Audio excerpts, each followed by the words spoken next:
Welcome to PwC's Next in Health. I'm Glenn Hunzinger, PwC's U.S. Health Industries Leader. Today, we're talking about pharmaceutical and life science deal making, and one thing is pretty clear. The market has gotten a lot more active. What's interesting is this isn't happening in a stable environment. Companies are still dealing with pricing pressure, policy uncertainty, and questions about the future regulatory landscape and what that may look like. But rather than slowing down, organizations seem to be moving faster. Large pharma is under pressure to replace pipelines. Investors are chasing differentiated science. They're always trying to follow the science. And new technologies are changing how companies think about creating value. But the real question is, so what's really driving the market? What are buyers placing their bets on? What should leaders be paying attention to when they think about growth, partnership, acquisitions? Joining me today is Roel Vandenacker, PwC's U.S. Pharma and Life Science Deals Leader. Roel, welcome back. Glenn, it's great to be here and look forward to our discussion. All right, so let's jump right in. Roel, tell me about the first half. Has it been active and what's been driving the boom? Yeah, Glenn, I think you said it in your preamble there. Very active deals market, 5+ months into the year. And it's great to see. It's keeping us very busy and we're very excited about this. Both from a volume and a value perspective, we've seen a very active market. And I think we kind of predicted this going into the year, Glenn. We spoke before around the turn of the year in JP Morgan, and we were predicting an active year. We're seeing it play out.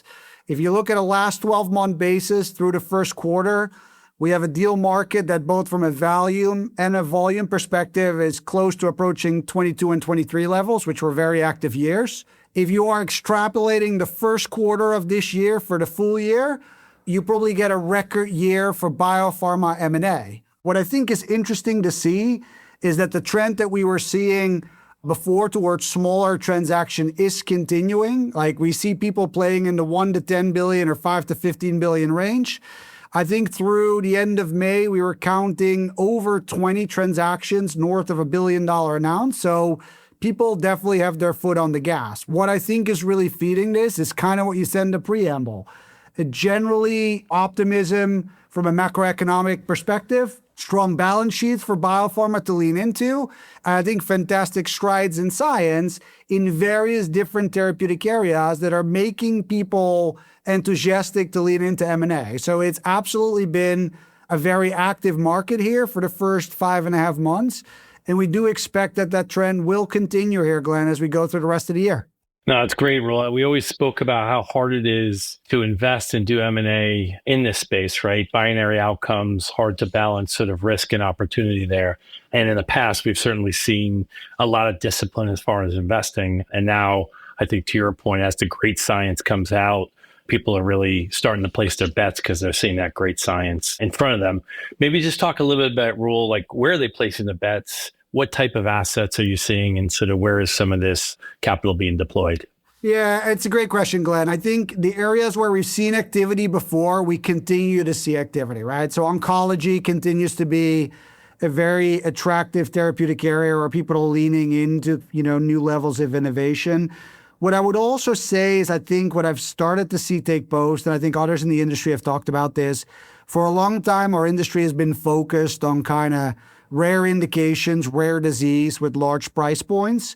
And I think this is starting to be turned on its head a little bit where people are increasingly leaning into larger categories with bigger TAMs and understanding that with average price points, there's a lot of fantastic things that companies can do there. I think we've seen this on the back of sort of the GLP-1 wave, the incretin class.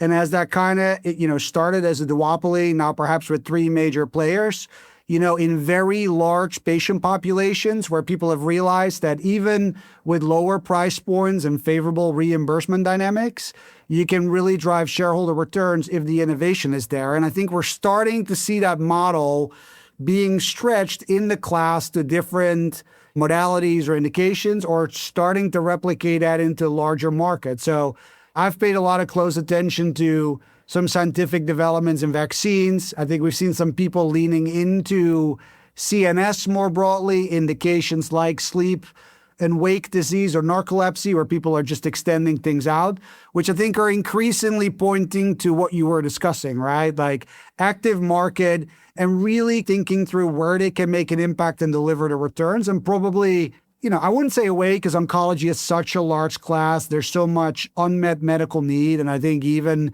throughout ASCO a couple of weeks ago, we've again seen fantastic clinical studies. But I think the model is starting to get stretched a little bit to large attempts, right? Like sleep wake, like addiction categories and whatnot. And I think we see M&A kind of follow that. So that's something, Glenn, that I'm monitoring. And I think there's more innings to that playbook here in the next 6 and 12 months. Yeah, I mean, it's pretty incredible to see, everyone says follow the science, but where the science has taken us around new cures, new therapies, things that we thought were maybe unattainable years ago. It's great to see that kind of breakthrough. So, Roel, as we think about innovation and certainly the types of deals, can't be a conversation today without talking about China and innovation in China.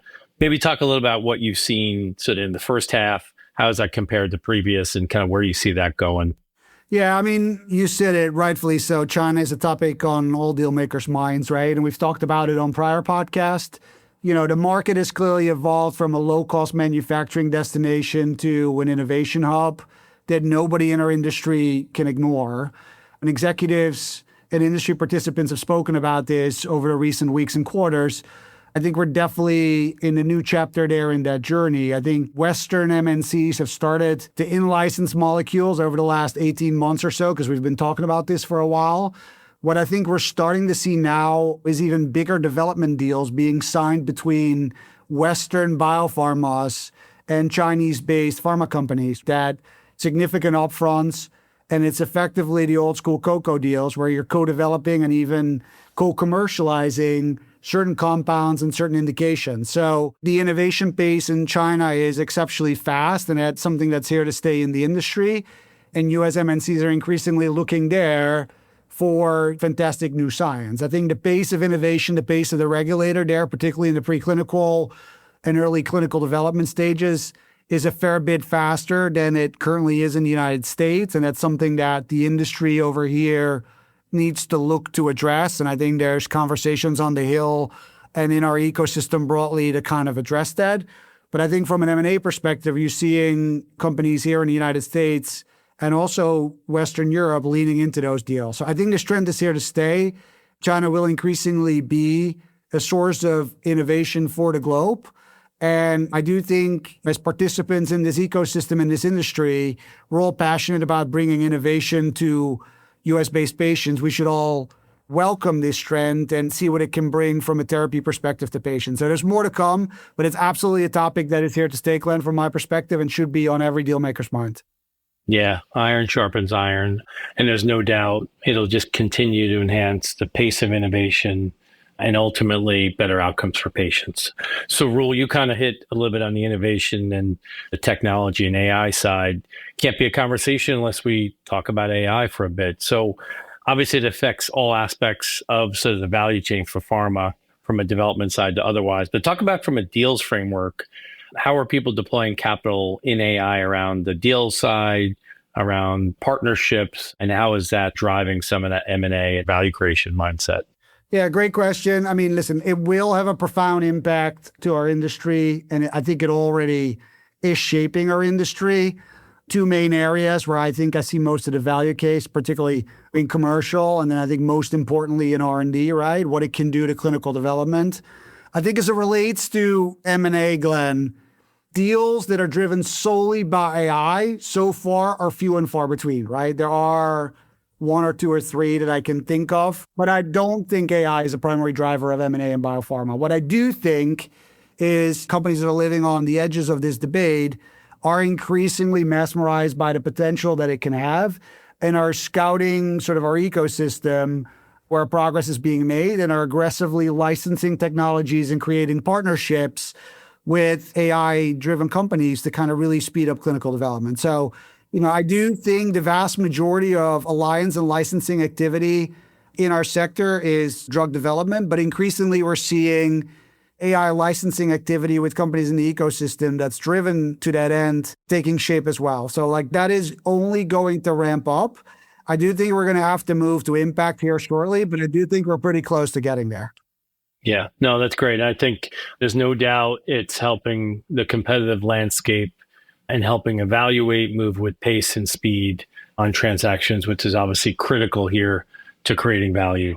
So, Rule, as we transition from what we're seeing in the market, where people are focusing, how they're deploying capital and leveraging technology to really expedite and create value, what's your view on, what should deal makers be doing when you're advising CEOs and head to strategy and corporate development? What are the conversations you're having, and kind of where are you focused over the next 6 months? Yeah, I mean, listen, it's a great question. I'm very optimistic for continued momentum over the next 6 months. Couple of reasons, right? I think our CEO survey has sort of generally guided that CEOs in our sector are still fairly optimistic about the general state of play.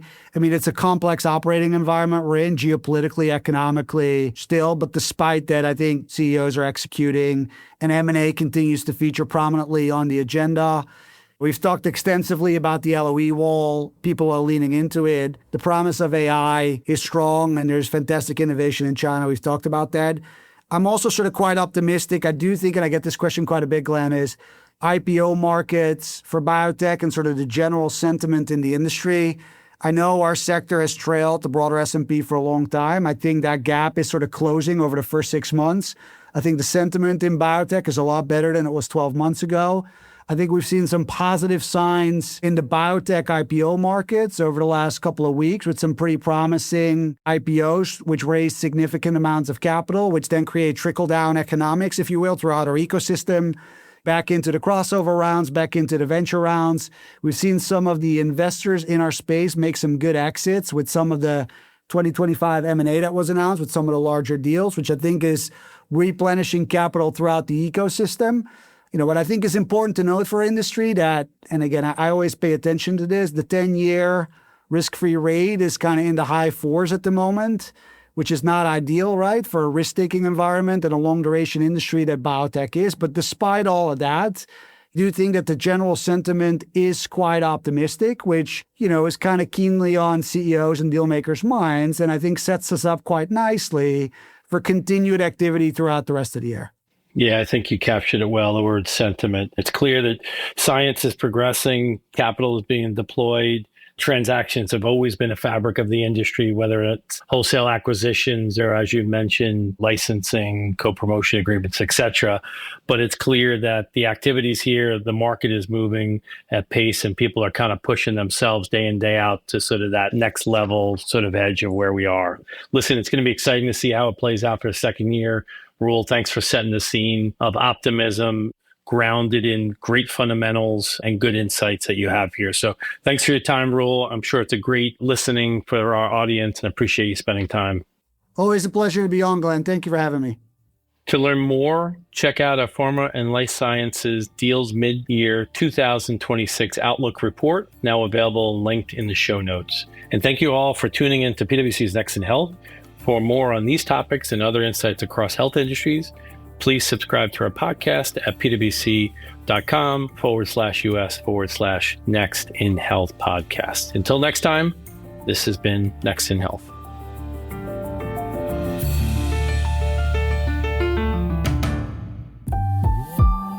This podcast is brought to you by PwC, all rights reserved. PwC refers to the U.S. member firm or one of its subsidiaries or affiliates, and may sometimes refer to the PwC network. Each member firm is a separate legal entity. Please see www.pwc.com/structure for further details. This podcast is for general information purposes only and should not be used as a substitute for consultation with professional advisors.